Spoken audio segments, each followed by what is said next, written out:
헤어롬교회 성도 여러분 안녕하십니까? 서상배 목사입니다. 오늘은 고린도후서 7장 5절에서 11절 말씀으로 하나님의 뜻대로 하는 근심이라는 제목으로 말씀을 전하겠습니다.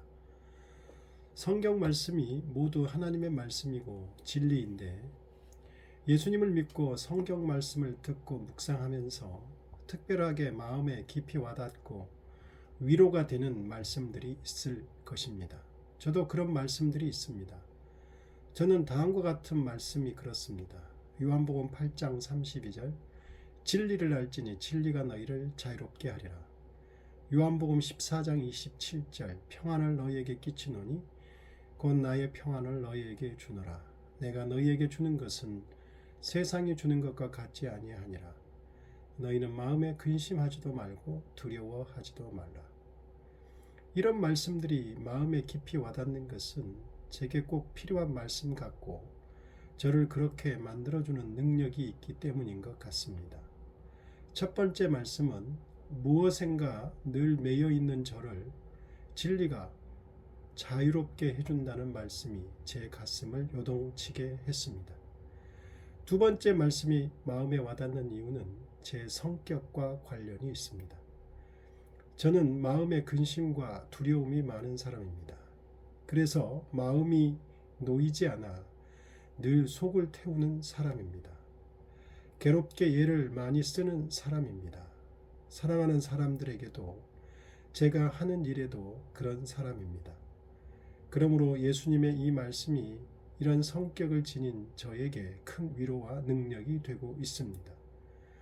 예수님이 주시는 평안의 은혜가 없었다면 근심과 두려움이 많은 저는 정상적인 삶을 살기 어려웠을 것입니다. 그래서 저는 우울증이나 불안장애, 공황장애를 겪는 사람들이 공감됩니다. 그런데 고린도 전후서를 살펴보니 바울 사도께서도 근심을 많이 하는 성격의 소유자로 보입니다.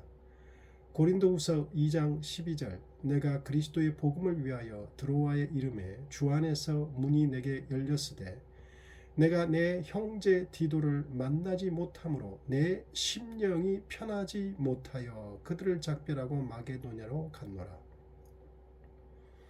이 말씀을 보면 바울 사도는 복음을 전하기 위해 드로아에 이르렀습니다. 물론 그곳에서 고린도 교회에 보냈던 제자인 디도를 만나기로 했습니다. 그러나 바울의 우선적인 목적은 드로아에서 복음을 전하는 것이었습니다. 그런데 약속한 날짜가 지나도 디도가 오지 않자 바울은 마음이 심히 불안해졌습니다. 결국 드로아에서 복음의 문이 주 안에서 열렸지만 복음 전도를 멈추고 디도와 두 번째 만나기로 한 장소인 마게도냐로 떠났습니다. 바울 사도는 복음 전도 사역에 미친 사람이었지만 자신의 제자에 대한 염려와 고린도 교회에 대한 염려가 너무도 많은 사람임을 알 수 있습니다. 본문에서도 그러한 바울의 모습을 알 수 있습니다.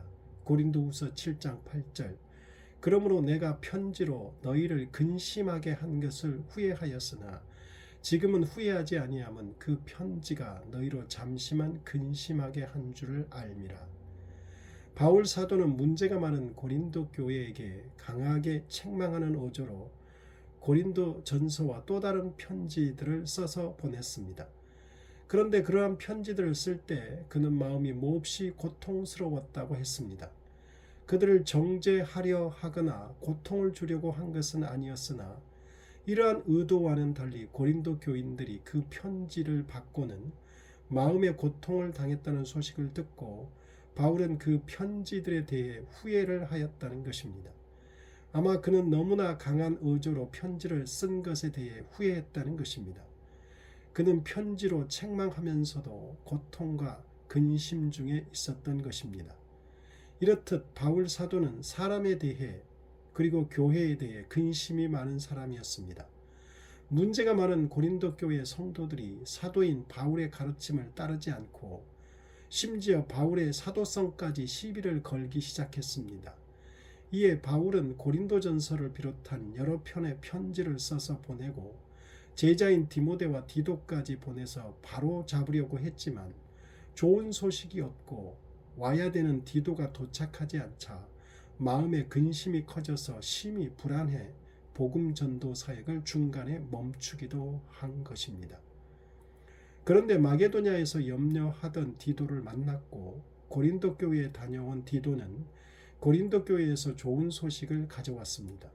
고린도 교회가 디도를 환영해 주었고 바울의 가르침을 받아 회개하였다는 소식을 들고 온 것입니다. 고린도전서를 쓰기 전부터 고린도 교회는 여러 가지 문제로 바울에게 근심을 끼쳤습니다. 이에 바울 사도는 고린도전서와 디모데를 보내기도 했지만 변화가 일어나지 않았습니다. 결국 자신이 직접 고린도 교회를 방문하여 훈계하고 설득했지만 오히려 바울 사도의 권위에 직접 대적하는 자를 만나기도 했습니다. 그러나 바울은 포기하지 않고 다시 편지를 쓰고 디도를 고린도 교회에 파견했습니다. 그런데 이번에 놀라운 변화가 일어난 것입니다. 고린도 교회가 디도를 환영하고 바울의 가르침대로 변화하고 회개를 한 것입니다. 하나님의 간섭하심이 있었던 것입니다. 이러한 일련의 과정 속에서 바울은 심히 근심하여 불안하기까지 했습니다. 바울뿐만 아니라 강하게 책망하는 편지를 받은 고린도 교회도 역시 근심하였습니다. 이런 일련의 과정을 바울 사도는 하나님의 뜻대로 하는 근심과 세상 근심이라는 것으로 설명을 하고 있습니다. 고린도후서 7장 10절 하나님의 뜻대로 하는 근심은 후회할 것이 없는 구원에 이르게 하는 회개를 이루는 것이요 세상 근심은 사망을 이루는 것이니라. 바울 사도는 사람이 하는 근심을 두 가지로 나눌 수 있다고 합니다. 하나는 하나님의 뜻대로 하는 근심이고 다른 하나는 세상 근심이라고 합니다. 하나님의 뜻대로 하는 근심은 그 결과가 구원에 이르게 하는 회개라고 하고 세상 근심은 사망을 이룬다고 합니다. 하나님의 뜻대로 하는 근심이란 자기의 행위가 하나님의 판단에 합당한 것인가를 생각하여 자기 잘못을 진정으로 뉘우치고 돌이키는 데까지 나아가는 것을 의미함을 고린도 교회의 회개를 통해 알 수 있습니다. 그리하여 어떤 학자는 이 근심을 죄에 대한 근심이요 하나님의 은총을 저버린 행위에 대한 근심이라고 하여 신령한 근심이라고 정의했습니다. 이에 대한 성경의 실이해는 다윗과 베드로를 들 수 있습니다. 다윗은 자신의 죄악을 적나라하게 지적하는 나단 선지자의 책망을 듣고 그 자리에서 자신의 죄악을 인정하고 진심으로 회개하였습니다. 다윗이 자신에게 목숨 걸고 충성하는 우리아의 아내를 범하고 심지어 우리아를 죽이고 그 아내인 밧세바를 자신의 아내로 만들었다는 사실을 선지자로부터 책망받았을 때 마음에 얼마나 근심이 컸을까요? 수치심과 두려움도 휘몰아쳤을 것입니다. 그런데 다윗은 자기 죄를 뉘우치고 회개하였기에 하나님으로부터 죄사함을 받았습니다. 하나님의 뜻대로 하는 근심이 이런 것입니다. 하나님의 간섭이 있었던 것입니다. 베드로는 심지어 하나님의 아들인 예수님을 3번이나 저주하며 부인했습니다. 그런데 예수님의 말씀이 생각나서 밖으로 나가 통곡하며 회개하였습니다. 이에 반해 세상 근심은 분노하고 원한을 품으며 자기를 정당화시키기 위해 애쓰는 근심입니다. 자신의 잘못이나 죄를 전혀 인정하거나 후회하지 않고 오히려 상황이나 타인에게 심지어 피해자에게 돌립니다. 이 근심의 결과는 낙담하고 좌절에 빠져 자기 파괴적인 성향으로 발전합니다. 바울은 사망에 이르게 하는 근심이라고 했습니다. 이에 대한 성경적인 실이해가 에서와 가룟 유다입니다. 에서는 장자권이라는 하나님의 은혜를 귀하게 여기지 않고 팥죽 한 그릇이라는 하찮은 것과 맞바꾸는 어리석은 짓을 했지만 자신의 잘못을 뉘우치기는커녕 장자권을 산 야곱을 원망하여 죽이려고까지 했습니다. 타인을 향한 분노와 원한, 자신의 잘못이나 죄를 인정하지 않고 타인에게 돌렸습니다. 낙담하고 좌절하여 자기 파괴적인 상황으로 발전하는 전형적인 세상 근심을 보여주고 있습니다. 히브리서에서는 이런 예서를 이렇게 해석하여 정의하고 있습니다. 히브리서 12장 16절 음행하는 자와 혹 한 그릇 음식을 위하여 장자의 명분을 판 에서와 같이 망령된 자가 없도록 살피라. 너희가 아는 바와 같이 그가 그 후에 축복을 이어받으려고 눈물을 흘리며 구하되 버림바가 되어 회개할 기회를 얻지 못하였느니라.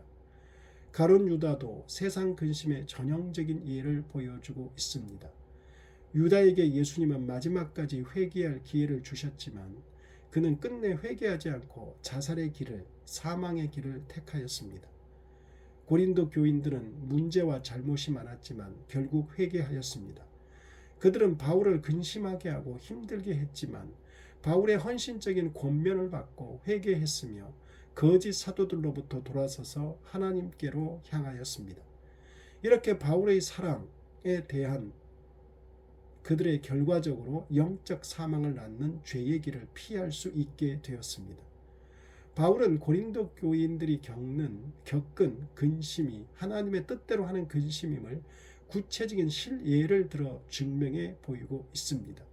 고린도후서 7장 11절 보라 하나님의 뜻대로 하게 된 이 근심이 너희로 얼마나 간절하게 하며 얼마나 변증하게 하며 얼마나 분하게 하며 얼마나 두렵게 하며 얼마나 사모하게 하며 얼마나 열심 있게 하며 얼마나 벌하게 하였는가.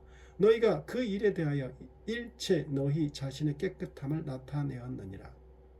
바울 사도가 제시하는 구체적인 증거들은 다음의 7가지로 정리됩니다. 너희로 얼마나 간절하게 하며 이것은 고린도 교인들이 잘못된 것들에 대하여 그 심각성을 진지하게 의식하고 그것을 바로잡고자 하는 열심을 갖게 되었음을 말합니다. 얼마나 변증하게 하며 이에 대해서는 대개 고린도 교인들이 자신들의 잘못을 인정하고 그들의 잘못을 인정하고 그들의 입장에 대해 딱한 사정을 하소연하여 도와주기를 바라는 것으로 이해합니다. 얼마나 분하게 하며 이것은 바울을 공격하여 그의 명예를 실추시킨 적대자들에 대해 고린도 교인들이 의분을 느끼게 되었음을 말해줍니다. 과거의 고린도 교인들은 이들에게 동조하였거나 아니면 적어도 그들의 행위를 방임하였었습니다. 얼마나 두렵게 하며 이것은 바울을 다시 볼 면목이 없는 것 또는 하나님의 진노와 심판에 대한 두려움을 나타냅니다. 얼마나 사모하게 하여 7절에서처럼 복음을 심어준 바울을 진정한 사도로 받아들이며 예전처럼 신뢰와 사랑의 관계로 회복되기를 간절히 열망하는 것을 나타냅니다. 얼마나 열심 있게 하며 이는 회개와 성결의 실천을 위한 열심 그리고 바울을 섬기려는 열심을 의미합니다. 얼마나 벌하게 하였는가. 이것은 고린도 교인들이 바울을 공격한 자들을 공의에 입각하여 처벌하였음을 말해줍니다. 잘못된 것을 그대로 내버려 두는 것이 아니라 고치고 바로 잡은 것입니다. 마지막으로 얼마나 깨끗함을 나타내었느니라. 고린도 교인들은 전에 실제적인 잘못을 했으나 지금은 회개하고 용서받았기 때문에 깨끗하게 되었다는 것입니다. 고린도 교인들이 잘못된 행동에 대해 회개를 했기에 지금 이 시점에서 중요한 것은 바울과 고린도 교인들 사이에 아무런 문제가 없다는 것 그리고 고린도 교인들 자체도 아무런 문제가 없다는 것입니다. 사람은 연약하기에 잘못을 하기도 하고 죄를 짓기도 합니다. 그로 인해 근심을 할 수밖에 없습니다. 그런데 그 근심이 하나님의 뜻대로 하는 근심이 되어야 합니다.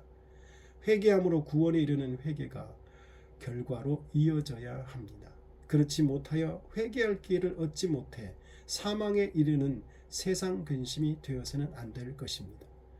우리는 살면서 여러 가지 일들이 있고 여러 사람을 만나고 많은 유혹과 시험도 있습니다. 그리고 우리는 연약하여 욕심도 있습니다. 말의 실수도 있고 감정에 휩싸이기도 합니다. 그래서 근심이 있을 수밖에 없습니다. 그래도 감사한 것은 우리에게 그리스도께서 평안을 주셔서 우리를 붙잡아 주신다는 사실입니다. 주께서 우리를 붙들고 계시기에 우리가 하는 모든 근심이 하나님의 뜻대로 하는 근심이 되어 결국에는 모든 것이 합력하여 선을 이루게 될 것이라고 믿습니다. 기도하겠습니다.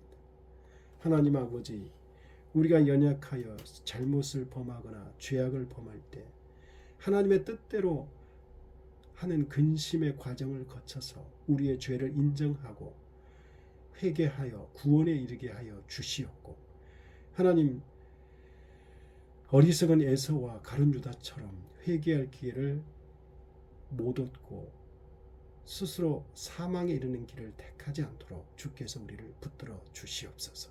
주의 평안이 우리를 지켜 주옵소서. 예수님 이름으로 기도드립니다.